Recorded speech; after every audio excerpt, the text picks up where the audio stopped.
আসসালামু আলাইকুম রহমতুল্লাহ। আজকের ভিডিওতে আমি আপনাদেরকে দেখাবো কীভাবে পিক্সেল অ্যাপসের মাধ্যমে মনে করেন আপনারা এরকম একটি থাম্বনেল, এই যে এরকম একটি থাম্বনেল পুরোপুরি ডিজাইন করতে পারেন। তো বিষয়টি এত বেশি হার্ড কিছু না, তো আপনারা চাইলে সহজে ডিজাইনটি করে নিতে পারবেন। এই যে এখানে দেখুন, আমি এখানে লিখেছি যে আমার এই টেক্সটে আমি এখানে কি ফন্ট ইউজ করেছি। যারা নতুন আছেন তারা কিন্তু এগুলি প্রথমত মনে করেন আপনারা জানবেন না, এগুলি আপনাদেরকে ধাপে ধাপে শিখে নিতে হবে আর কি। তো আপনি দেখতে পাচ্ছেন এখানে আমি বিক্রয় অ্যাপসের, যারা চিনেন এই বিক্রয় অ্যাপসের কাজ কি, তারা যারা এই চিনেন তারা তো জানেন এই অ্যাপসের কাজ কি। মূলত এখানে হচ্ছে এই আমি টেক্সটটা কীভাবে ডিজাইন করেছি, আমি টেক্সটের যে ফন্টটা স্টাইল এটা আমি কোথায় পেয়েছি। তো নিচে ছোটো করে আরও একটি লেখা লিখেছি, এটা আমি এটার যে ফন্টটা এটা আমি কোথায় পেয়েছি। তারপরে এখানে আপনারা দেখতে পাচ্ছেন একটু এখানে এই যে লোগোটা, এটার একটা জলছাপ এখানে ভিতরে একটু দেখা যাচ্ছে। তো এটা আমি কীভাবে তৈরি করেছি পিক্সেল অ্যাপস দিয়ে। তো এখানে আপনারা ব্যাকগ্রাউন্ডে আরও দেখতে পাচ্ছেন হচ্ছে পিঙ্ক কালার মধ্যে একটি গ্রেডিয়েন্ট টাইপের ব্যাকগ্রাউন্ড। তো এটা হচ্ছে এখান থেকে দেওয়া হয়, কালারে এখান থেকে দেওয়া হয়, এখানে কালার থেকে এটা দেওয়া হয়। তো এই বিষয়গুলি, সম্পূর্ণ বিষয়গুলি কীভাবে আপনারা তৈরি করবেন এবং গ্রেডিয়েন্টের যেই কালার কোডগুলি সেগুলি আমি আপনাদেরকে দিয়ে দিব কমেন্ট বক্সে অথবা ডিসপ্লেতে আপনারা দেখতে পাবেন। তো আজকের এই ভিডিও যদি আপনি পুরোপুরি কন্টিনিউ করেন, আমি আশা করি আপনি এই থাম্বনেলটি, আজকের এই থাম্বনেলটি আপনি পুরোপুরি ডিজাইন করতে পারবেন। তো ধৈর্য সহকারে ভিডিও বাকি অংশ কন্টিনিউ করুন, আর আমি আশা করি আপনি ভালো কিছু শিখতে পারবেন। তো যারা ইউটিউবিং করতে চান প্রফেশনালি, তারা হচ্ছে তাদের জন্য মনে করেন আমার এই ভিডিওটি কী বলবো, অনেক উপকারী, অনেক বলতে অনেক উপকারী হবে। তো যারা নতুন আছেন তারা কিন্তু অনেক টাকা খরচ করে একটি থাম্বনেলের পিছনে যদি এত টাকা খরচ করে ফেলেন, 100 টাকা 150 টাকা, অনেক জায়গায় 500 টাকার নিচে অনেক ডিজাইনার তারা ডিজাইন করে থাকে না। তো নতুনদের জন্য হচ্ছে তারা একটু কষ্ট করে নিজেরা ডিজাইন করে প্রথমে নিজের ইউটিউব চ্যানেলটিকে এবং ফেসবুক পেজটিকে দাঁড় করাতে হয়। পরবর্তীতে তারা যখন মনিটাইজেশন পেয়ে যায় তখন তারা ডিজাইনার হায়ার করে কাজ করলে আর কোনো সমস্যা হয় না। তো এতক্ষণ অনেক বেশি বকবক করে ফেলছি, তো চলুন ভিডিও শুরু করি। আজকের এই থাম্বনেল কীভাবে ডিজাইন করবেন পুরো প্রক্রিয়াটি আজকে আমি আপনাদেরকে দেখিয়ে দিব। চলুন শুরু করি। তো এখন আমি আপনাদেরকে দেখিয়ে দিব কীভাবে থাম্বনেলটি আপনারা পরিপূর্ণ ডিজাইন করবেন আজকে। তো প্রথমে আমি আমার পিএলপি ফাইলটা ওপেন করে নিই। তো ফাইলটা এখানে ছিল। তো এই ফাইলটা আজকে ডিজাইন করে আমি আপনাদেরকে দেখাবো পরিপূর্ণ ডিজাইন কীভাবে করবেন। তো আমি দেখিয়ে দিব। তো আমি এগুলি সব ডিলিট করে দিই। সবার প্রথমে আপনারা নিচে যে অ্যারোগুলি দেখতে পাচ্ছেন এখানে এই সিরিয়ালে, এটার মধ্যে ক্লিক করবেন। সর্বপ্রথম এখানে ক্লিক করতে পারবেন। এখানে ক্লিক করার পরে এখানে কালারে ক্লিক করবেন। তারপরে এখানে আপনাদের কালার সিলেক্ট করা থাকবে, এখানে আপনার গ্রেডিয়েন্টে ক্লিক করবেন। তারপর একদম এই পাশে চলে আসবেন, ডান পাশে একদম চলে আসলে এখানে এই গ্রেডিয়েন্টটা দেখতে পাবেন। এই গ্রেডিয়েন্টের উপরে ক্লিক করুন, এই গ্রেডিয়েন্ট এটা। তো এই গ্রেডিয়েন্টের উপরে ক্লিক করার পর এই প্লাস আইকনে ক্লিক করুন। প্লাসে ক্লিক করে দিলাম। তারপরে এটাকে একটু, এই বৃত্তটাকে একটু এদিকে নিয়ে আসবেন। আমি যেভাবে নিয়ে আসতেছি, ক্লিক করে তারপরে একটু এদিকে নিয়ে এসে ছেড়ে দিবেন। তারপরে এখানে ওকেতে ক্লিক করবেন। এখানে ওকে আসছে, ওকেতে ক্লিক করবেন। তো ওকে হয়ে গেছে। আমাদের আরও একটু অ্যাডজাস্ট করার বাকি আছে। তো আবার প্লাস আইকনে ক্লিক করব। তারপর এটাকে আরেকটু এদিকে এনে তারপরে এটার উপরে ক্লিক করবে। এই যে এখানে একটা আছে, বৃত্ত আছে, চিহ্ন আছে, এই চিহ্নটার উপরে ক্লিক করে একটু এদিকে নিয়ে এসে ছেড়ে দেবো। ওকে, এতটুকুই পারফেক্ট। ওকে ক্লিক করব। তারপরে টিক মার্কে একটা ক্লিক করে দেবো। তারপরে এই মাঝখানে যে ইয়েটা আছে, বৃত্তটা আছে, এখানে ক্লিক করব। এখানে ক্লিক করার পরে আপনাদেরকে যাইতে হবে এই ইম্পোর্ট যে অপশনটা আছে, ইম্পোর্টে গিয়ে আপনাদের কাঙ্ক্ষিত যেই বিক্রয় অ্যাপসের লোগো সেটি এখানে ইম্পোর্ট করতে হবে। তো আমি আমার গ্যালারি থেকে ইম্পোর্ট করে নিচ্ছি। তো বিক্রয় অ্যাপসের লোগোটি ডাউনলোড করার জন্য আপনারা গুগলে গিয়ে সার্চ করেন বিক্রয় অ্যাপস লোগো, পিএনজি লিখে সার্চ করলে লোগোটি পেয়ে যাবেন। আশা করি এটা দেখিয়ে দেওয়া লাগবে না। তো আমি আমার কাঙ্ক্ষিত লোগো এখানে নিয়ে এসেছি। তো এটা একটু এদিকে ছিল, তো আমি এখানে রিলেটিভ পজিশনের মধ্যে ক্লিক করে, এখানে রিলেটিভ পজিশন আছে দেখুন, এইটা রিলেটিভ পজিশনে ক্লিক করে এটা মিডল বরাবর অ্যালাইন করে দেবো। তারপরে একটু ডান দিকে স্ক্রল করে আসবো। তারপরে রিলেটিভ সাইজে ক্লিক করবো। এখানে রিলেটিভ সাইজ লেখা আছে, রিলেটিভ সাইজ এরকম বড় ছোটো করা যায়। অবশ্যই এটা অন রাখবেন, এটা অফ করে রাখলে এরকম হয়ে যাবে। অবশ্যই এটা অন রাখতে হবে। আমি এটা ক্রস করে দিই। আবার রিলেটিভ সাইজ একটু অ্যাডজাস্ট করার প্রয়োজন। ওকে, তো আবার রিলেটিভ পজিশনে দুটো মিডল লাইন উপরেরটা নিচেরটা দুটো মিডল লাইন করে তারপরে পজিশনে ক্লিক করে এটাকে একদম ফুল করে দিয়ে একটু এদিকে নিয়ে আসবো। তো যথেষ্ট। ওকে ক্লিক করে তারপরে একটু ডান দিকে স্ক্রল করলে স্ট্রোক লেখা আছে, স্ট্রোকে ক্লিক করে এই ইনেবল করে দেবে। এটা ইনেবল করার পরে বাই ডিফল্ট হোয়াইট কালার চলে আসে। হোয়াইট কালার দিয়ে এখান থেকে একটু স্ট্রোকটা একটু বাড়াই দিন। আমি 4 দিচ্ছি, 4 দিলে ওকে। তারপরে আমাদেরকে একটু ড্রপ শ্যাডো দিতে হবে এখানে। আচ্ছা, আমি কাজের সুবিধার্থে আগের যে থাম্বনেল ওইটা এখানে ইম্পোর্ট করে রাখি। তো আমি আমার গ্যালারি থেকে আগের যে থাম্বনেল আছে ওইটা এখানে ইম্পোর্ট করে রাখি।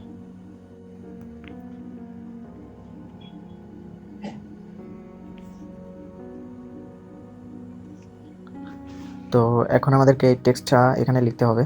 তো এর আগে এই লোগোর নিচে একটু ড্রপ শ্যাডো আছে, ব্ল্যাক কালার দেখা যাচ্ছে, এটাকে আমাদের ক্রিয়েট করতে হবে।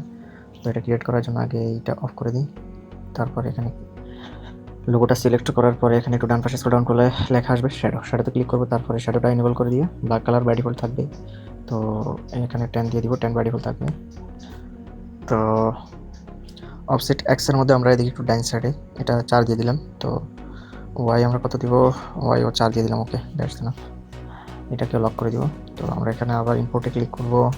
তারপরে আমাদের গ্যালারি থেকে আবার বিক্রয় অ্যাপসের যে লোগোটি আছে, কাঙ্ক্ষিত লোগোটা এখানে ইম্পোর্ট করব। তারপরে রিলেটিভ পজিশন থেকে এটাকে একদম মিডল লাইন করে দিব। তারপরে রিলেটিভ সাইজ থেকে এটাকে ছোট বড় করে দেওয়া যাক, এতটুকু হলে এনাফ। তো রিলেটিভ পজিশন আমি এটাকে একদম মাঝামাঝি করে দিব। একদম ডান পাশে সেন্ড টু ব্যাকে ক্লিক করবো। এখানে send to back, send to front back দুটার কাজ আশা করি বুঝতে পারতেছেন ডিসপ্লেতে দেখে কি ফাস্ট ব্যাকওয়ার্ড ফরওয়ার্ড হচ্ছে। একদম সবার নিচে দিয়ে দেবো এটা। এই দেখুন এখন লেয়ার বক্স থেকে যদি আমি দেখি এটা সবার নিচে, এই লেয়ারটা সবার নিচে আছে। এখন এটাকে আমি একদম উপরে নিতে চাইলে একটু ফ্রন্টে ক্লিক করার সাথে সাথে উপরে নিচে আছে। আশা করি বুঝতে পারছেন আপনারা এই জিনিসটা। তো এখন আমি এটাকে কী করতে হবে, এখানে দেখুন একটু ভিতরে ড্রপ শেডের মতো একদম ওভারলে করলে ফটোশপে যেরকম দেখা যায় ওইরকম একদম এখানে দেখা যাচ্ছে একদম ভিতরে এদিকে লোগোটা হালকা একটু দেখা যাচ্ছে, এটাকে আমরা ওইরকম করে দেবো আর কি। তো এখন আমরা লোগোটাকে সিলেক্ট করব, করে লেয়ার বক্সে ক্লিক করলে ওপেন হবে। আবার এটা আপনারা যদি বন্ধ করতেছেন তাহলে এখানে আবার ক্লিক করলে এটা বন্ধ হয়ে যাবে। অপাসিটি কমাই দেবেন, কিন্তু অপাসিটি কমাই দিলে সেরকম এরকম অপাসিটি কমাই দেবেন, এরকম অপাসিটি। হ্যাঁ ঠিক আছে, এতটুকু সেরবে, এতটুকু হলেই এনাফ। তো এখানে আমি পজিশনে ক্লিক করে এটাকে পুরো হাই করে দিব, স্লো এক্স করে এটাকে একটু এদিকে নিয়ে আসে। ওকে, এটাকে আবার লক করে দেবেন। তো যেটার কাজ, যে লেয়ারের কাজটা সবসময় মনে রাখবেন, যে লেয়ারের কাজটা শুভ এই লেয়ার সবসময় বন্ধ থাকবো, লক করা অবস্থা থাকবে আর কি। লক করা অবস্থা যদি না থাকে, যেমন আমি এটা লক অফ করে দিচ্ছি, এখানে ক্লিক লেগে আপনার এটা এদিকে চলে আসতে পারে, আবার এদিকেও চলে আসতে পারে। তো এই সমস্যা থেকে বাঁচার জন্য আমি আমার ব্যাকওয়ার্ড করে যাচ্ছি। আগের অবস্থায় এটা ব্যাকওয়ার্ডে 7 নিচে যেটা আছে এটাকে ডাবল ক্লিক করে দিলে আমার এটা লক করে দিচ্ছি। তারপরে রিলেটিভ পজিশন থেকে আরেকটু এদিকে নিয়ে আসে। ওকে, আমার মনে হচ্ছে এটার অপাসিটি আরও একটু কমানো উচিত। ওকে, এখন আমাদেরকে লিখতে হবে বিক্রয় অ্যাকাউন্ট ডিলিট করুন। তো আমরা এখানে প্লাস আইকনে ক্লিক করব, টেক্সটে ক্লিক করব। তারপরে এখানে এই প্রথম বক্সে যে এই লেখা আছে এই লেখাটার মধ্যে ক্লিক করব এ। তো এখানে এডিটে ক্লিক করব, এডিটে ক্লিক করার পরে এক্স ক্লিক করে ধরে রাখবো। যদি আপনার রেডমি কিবোর্ড হয় এক্স ক্লিক করে ধরে রাখার সাথে সাথে নিয়ে টেক্সট ডিলিট হয়ে যাবে। ওকে, তো এখন আমাদেরকে লিখতে হবে বিক্রয়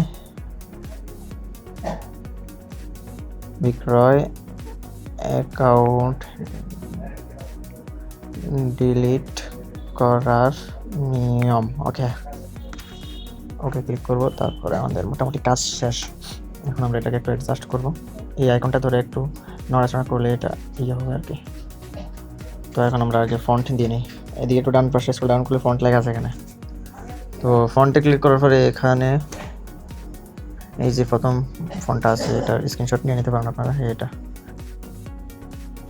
হাইন্ড শিলিগুড়ি বোল্ড, এই ফন্টটা আমি এখানে ইউজ করব। ক্লিক করে দিও, ওকে ক্লিক করব। তারপরে হচ্ছে আচ্ছা ঠিক আছে, আমরা লেখার উপর ডাবল ক্লিক করতে পারি অথবা এডিটে ক্লিক করে বিক্রয় শব্দটাকে আমরা একটু এন্টার করে নিয়ে আসলাম। তো এদিকে একটু ডান পাশে স্ক্রল ডাউন করে আসলে অ্যালাইন লেখা আছে, অ্যালাইন, এটা অ্যালাইন। আমার কথা খেয়াল করবেন আপনারা কষ্ট করে, একটু অ্যালাইনে ক্লিক করার পর আমরা এটাকে একটু অ্যাডজাস্ট করে দিব, এই পাশে মোটামুটি একটু অ্যাডজাস্ট করে বসানোর। আচ্ছা, আমার লেখা একটু বেশি হয়ে গেছে, ঠিক আছে। অ্যাকাউন্ট ডিলিট করুন, এখানে লিখে আছে বিক্রয় অ্যাকাউন্ট ডিলিট করুন। ওকে, এখানে এন্টার করার প্রয়োজন নেই আমাদেরকে। ওকে, আশা করি হয়ে যাওয়ার কথা। ওকে, হয়ে গেছে। তো এখানে আমরা অ্যালাইন স্পেসিংয়ের উপরে ক্লিক করে দেবো, অ্যালাইন স্পেসিং, এখানে ক্লিক করার পর এটাকে একটু মাইনাস করে দেবো, আর মোটামুটি হয়ে গেছে। ওকে, তো আমার যেহেতু আগে ডিজাইন করা ছিল হুবহু আগেটার মতো করার জন্য আমি এখানে আগের যে ডিজাইন করা ছিল ওইটাকে আমি এখানে ওপেন করে এটার উপর দিয়ে একটু অ্যালাইন করার চেষ্টা করেছি আর কি। এটা সবসময় এক সমান হবে না, আমি এখন একটু চেঞ্জ হয়ে যেত যদি আমি মুখস্থ আবার আপনাদেরকে করে দেখাতাম। তো আমার যেহেতু ডিজাইন একটা ছিলই, তো ওটার উপরে করে নিলাম। তো এখানে আমাদেরকে কালার সিলেক্ট করতে হবে। কালারে এসে নিচে এসে আমাদেরকে কী করতে হবে, আগে সবার প্রথমে অ্যাকাউন্ট, যেটা এখানে আমরা অ্যাকাউন্টটাকে আগে সিলেক্ট করে নেব। অ্যাকাউন্ট একদম পুরোপুরি ইয়েলো কালার হবে। ওকে, ইয়েলো কালার ডিলিট, যেহেতু একটা বিপজ্জনক শব্দ, পারমানেন্টলি ডিলিট, এমনি ডিলিটই বিপজ্জনক শব্দ। এদিকে একদম প্রথমে থাকার কথা একদম রেড কালার। ওকে, এটাকে রেড কালার দিয়ে দিলাম। ওকে, তো এখন আমাদেরকে স্ট্রোক সেই সাথে ড্রপ শ্যাডো ইউজ করতে হবে। ওকে, তো আমরা সবার প্রথমে এখানে স্ট্রোকে ক্লিক করবো, স্ট্রোক 5 অথবা 5। ওকে, ঠিক আছে। ড্রপ শ্যাডোতে এসে drop shadow enable, blur range 0, opacity 100%। ওকে, ড্রপ শ্যাডো কালার হবে একদম সলিড ইয়েলো, পুরোপুরি ইয়েলো ফ্লেভার। এটা ইয়েলো। ওকে, তারপরে ওয়াইটাকে ডাউন করে দিব, ওয়াই হচ্ছে 3। ওকে, তারপর আমরা একটু ব্যবহার করতে পারি এখানে ইনার শ্যাডো এনেবল করে দিই, হোয়াইট কালার। তারপরে ব্লার রেঞ্জ 1, এক্স দিব আমরা কত 2। ওকে, ওয়াই 1। ওকে, মোটামুটি আমাদের ডিজাইন কমপ্লিট হতে চলছে। তো আমি ফাইলটা সেভ দিয়ে নিই। ওকে, সেভ এস প্রজেক্টে ক্লিক করব। তারপরে এখানে ফাইলের যে কোনো একটি নাম দিয়ে দিতে পারেন। পরবর্তীতে আবার এই ফাইল যেহেতু আপনারা এডিট করে অন্য থাম্বনেল ডিজাইন করতে পারেন, টেক্সট লাইট টেক্সট চেঞ্জ করতে পারবেন, আপনি চাইলে লোগোটি চেঞ্জ করে ফেলতে পারবেন, চাইলে এখানে যে কোনো কিছু চেঞ্জ করতে পারবেন। ফাইল সেভ করে রাখলে অনেকটা ফটোশপ এবং ইলাস্ট্রেটরের পিএসডি ফাইল এবং এআই ফাইলের মতো কাজ করবে এটা। ঠিক আছে, হুবহু অফিসের মতো সাপোর্ট এখানেও নিতে পারবেন আর কি আপনারা। তো আমি এখানে নাম দিয়ে দিচ্ছি থাম্বনেল ডিজাইন, দেন ওকে। তারপরে আমি আমার 3 ডটে ক্লিক করে পিএলপি ফাইলটা ওপেন করবো, আগের ডিজাইন।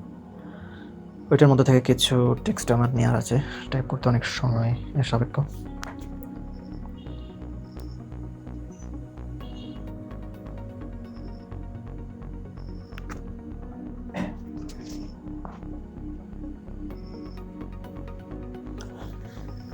তো আমার টেক্সট কপি করা হয়ে গেছে। আমি আবার আগের পিএলপি ফাইলে ফেরত যাব।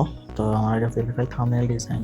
ওকে, তো ওটাতে ক্লিক করার পর ওকে করলাম। তারপরে আমাদেরকে এখন এই টেক্সটটাকে লক করে দিতে হবে যে কোনো মুহূর্তে এই জায়গা থেকে এটা নড়াচড়া করতে পারে হাতের চাপ লেগে। তো আমরা আবার প্লাস আইকনে ক্লিক করব, এডিট, এখানে কন্ট্রোল বি দিয়ে পেস্ট করে তারপরে এখানে আমাদের একটি ফন্ট আছে, ফন্টটা দিতে হচ্ছে আমাদের নাম কালপুরুষ।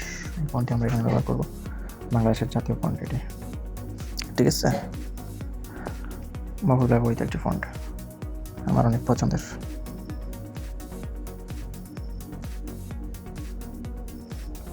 তো এটাকে আমি পজিশন থেকে ঠিকঠাক পজিশনে বসে দেওয়ার চেষ্টা করব।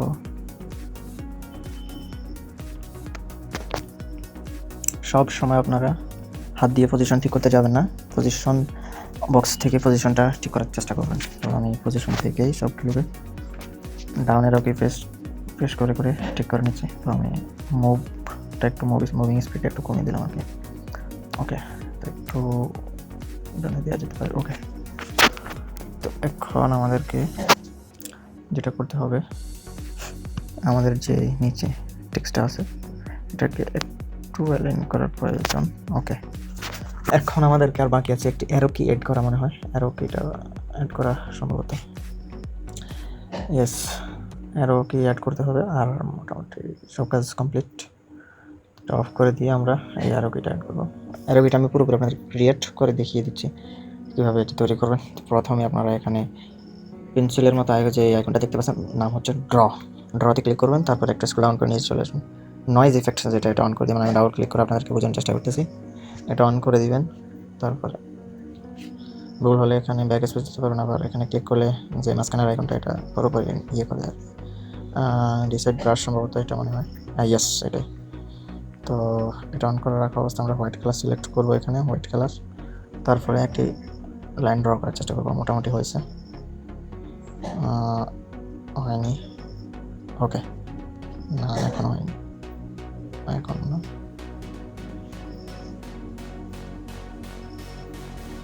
মোটামুটি হয়েছে আলহামদুলিল্লাহ।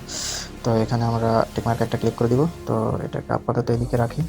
আমাদেরকে প্লাস এখানে ক্লিক করতে হবে, অথবা নিচে যে শেপস লেখাটা আছে এখানে ক্লিক করতে পারেন। এখানে শেপে ক্লিক করার পরে এখানে যে বক্সটা আছে এখানে ক্লিক করবেন। ক্লিক করার পরে ত্রিভুজ, যেই এটা ত্রিভুজ যে চিহ্নটা সেটা নেবেন।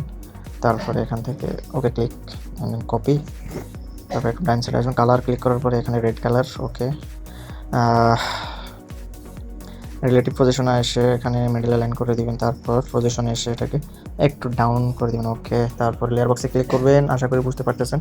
তারপর লেয়ার বক্সে ক্লিক করার পরে এখানে যে প্লাস ইন্টু ইকুয়াল টু এগুলো আছে, এই যে আমি এখানে দেখিয়ে দিচ্ছি, এটাতে ক্লিক করবেন। এটাতে ক্লিক করার পরে এখানে বক্স আকারে চলে আসছে, এখানে দুইটা টিক করে দিবেন। এখানে মার্জে ক্লিক করবেন, এইটা মার্জে ক্লিক করবেন। মার্জে ক্লিক করার পরে ওকে ক্লিক করবেন, and then tick mark click করার পরে লেয়ার বক্স অফ হবে, ঠিক আছে। তো এখানে ইরেজ কালারে ক্লিক করবেন, এই ইরেজ কালার ব্যাকগ্রাউন্ড ইরেজের মতো যেটা আছে ইরেজ কালারে ক্লিক করবেন, অ্যান্ড দেন ইনিউয়াল এখান থেকে আই ড্রপারটা নিয়ে নেবেন। আই ড্রপার এটা নিয়ে রেড কালারের উপরে ছেড়ে দেবেন, এটা যেখানে দেবেন সেই কালার ধরে নেবে। রেড কালারের উপর ক্লিক, অ্যান্ড দেন ওকে। টলারেন্সটা একটু বাড়িয়ে দেবো, মানে টলারেন্স এত বেশি বাড়ানো যাবে না, একদম আপনার হোয়াইট কালারটাকেও তাহলে ব্যানিশ করে দিবে এটা, মোটামুটি এতটুকু, ওকে। সন্দেহ হলে কালারে এসে এটাকে এনেবল করে হোয়াইট কালার করে দিতে পারি, সমস্যা নেই, ওকে। তো এখন আমাদেরকে কি করতে হবে, এখন আমাদেরকে এটাকে ছোটো করতে হবে, তাই না। এখানে ক্রপে ক্লিক করব, এটাকে মোটামুটি একটু এদিকে উঠিয়ে দেবো, ওকে। এটাকে এরকম একটু লম্বালম্বি করে দেবো, তারপরে এটাকে একটু ছোটো করে, অ্যান্ড দেন ওকে, ঠিক আছে। এখন আমাদেরকে আর বেশি কিছু করতে হবে না। এখানে আগে যে আমরা লাইনটা ড্র করছি ইয়ে থেকে, ড্র টুলস থেকে, এখানে ক্লিক করার পরে এটাকে আমরা এই যে ত্রিভুজ আকৃতির যে আইকনটা তৈরি করছি এটার কাছে নিয়ে আসবো। এখন আমরা মুভিং পজিশন, মুভিং স্পিড এটাকে কমিয়ে দিব, কমিয়ে দিয়ে এটাকে অ্যালাইন করার চেষ্টা, একদম আমি 1 করে দিয়েছি এটাকে।